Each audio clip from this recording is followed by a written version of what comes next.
ya. Iya, Bu.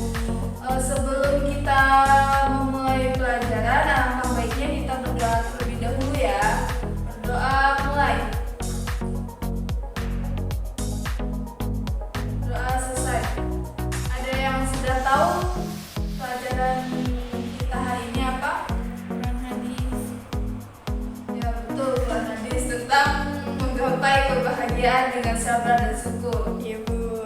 Yang pertama, kita akan membahas isi kandungan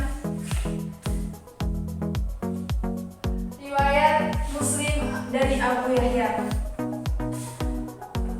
yang berbunyi, Ana Abi Yahya Suhaib min Sinani qala Rasulullah sallallahu alaihi wasallam azaban amri mu'mini inna amra kullu khairun wa laisa dzalika adin illa lil mu'mini in asobathu sarra'u sa'arafa kana khairan lahu wa in asobathu sarra'u sabarafa kana khairan lahu.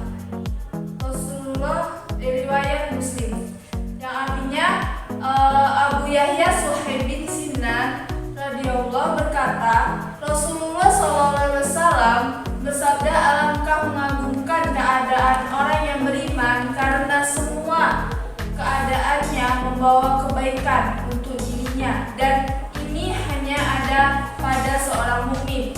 Jika dia mendapatkan kesenangan, dia akan bersyukur, maka itu adalah kebaikan baginya, dan jika dia ditimpa kesusahan, dia akan bersabar, maka itu adalah kebaikan baginya.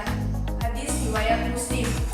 Nah, dari hadis ini menunjukkan besarnya keutamaan bersyukur di saat senang, segang, dan bersabar di saat susah atau sulit. Bahkan kedua sifat inilah yang merupakan penyempurna keimanan seorang hamba.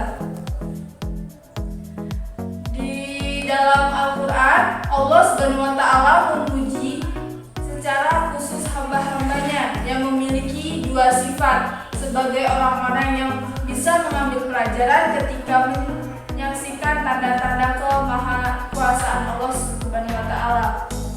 Allah SWT berfirman di dalam Quran surat Luqman ayat 31 yang berbunyi, alam taro anna lafulka tajri fil bahri bin ni'matillahi liyuriyakum min ayati inna fi dzalika laayatil likulli sabarin syakur, yang artinya sesungguhnya pada yang demikian itu benar-benar terdapat tanda-tanda atau kemahakuasaan Allah bagi setiap orang yang sangat sabar dan banyak bersyukur. Hadis tersebut juga menjelaskan bahwa kehidupan seorang mukmin seluruhnya bernilai kebaikan dan pahala di sisi Allah SWT, baik dalam kondisi yang membuatnya senang maupun susah. Di sini syukur dibagi menjadi tiga, yaitu yang pertama syukur dalam lisan, yang kedua syukur dalam jasmani, yang ketiga syukur dalam hati.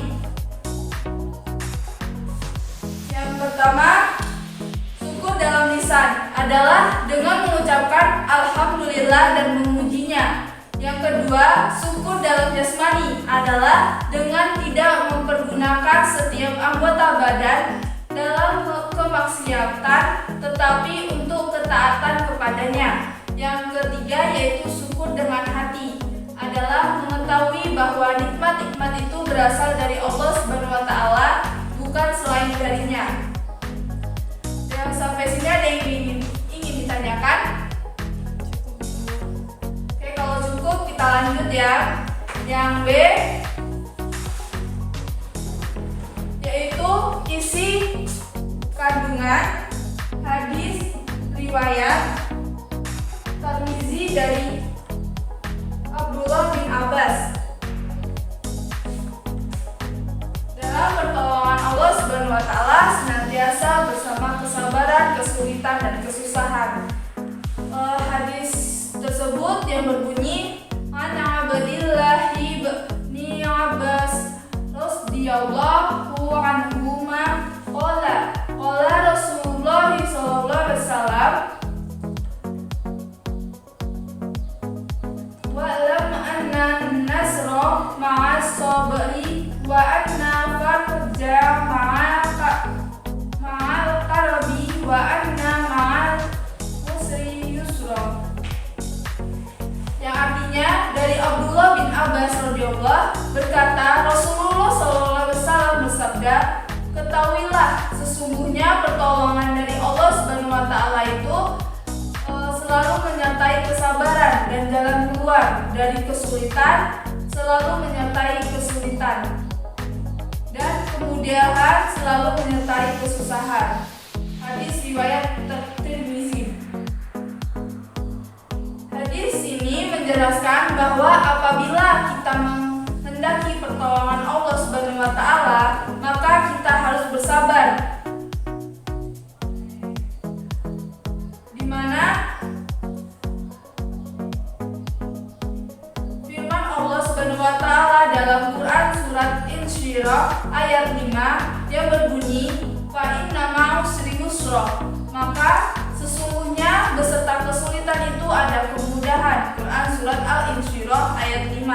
Dalam hadis ini juga menjelaskan bahwa jalan keluar atau solusi dari permasalahan itu bersama kesulitan.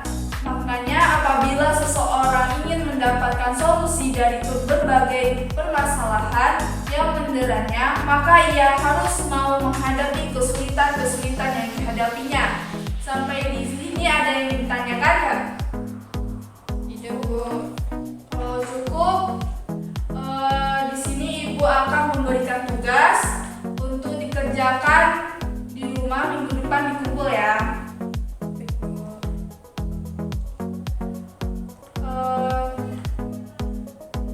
Tugasnya yaitu membuat kesimpulan dari materi yang kita pelajari hari ini. Besok minggu depan kita kumpul.